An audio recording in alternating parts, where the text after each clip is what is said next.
Le groupe socialiste exprime sa joie à la libération de Boualem Sansal et l'appelle à celle bien sûr de Christophe Glaise et lui adresse son salut fraternel. 10 ans après le Bataclan, je voudrais redire la position du groupe socialiste ici avec émotion. Une condamnation sans aucune ambiguïté du terrorisme islamiste. Une gratitude totale pour les soignants, les forces de sécurité qui ont été le visage bleu, blanc et rouge de la France à cet instant. Et dire la fierté d'une nation civique réunie autour du président de la République, François Hollande, pour dire non à la barbarie et rappeler les valeurs de la République. Il y a 10 ans, c'était également la COP 15, un moment historique, une trajectoire pour la lutte contre le dérèglement climatique. 10 ans après, à Belém, il faut admettre que nous avons échoué à fabriquer une humanité à moins 1,5 degré.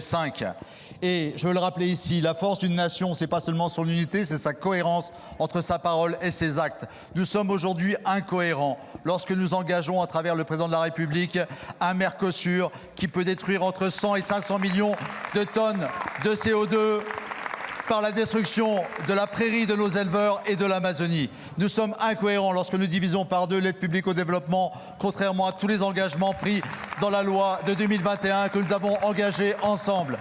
Et nous sommes incohérents si Roland Lescure, actuellement à Bruxelles, défend une voix de la France qui détruit le pacte vert, qui détruirait notamment le devoir de vigilance. Cette obligation faite aux multinationales de respecter les droits de l'homme, de lutter contre le droit des enfants, de détruire notre planète.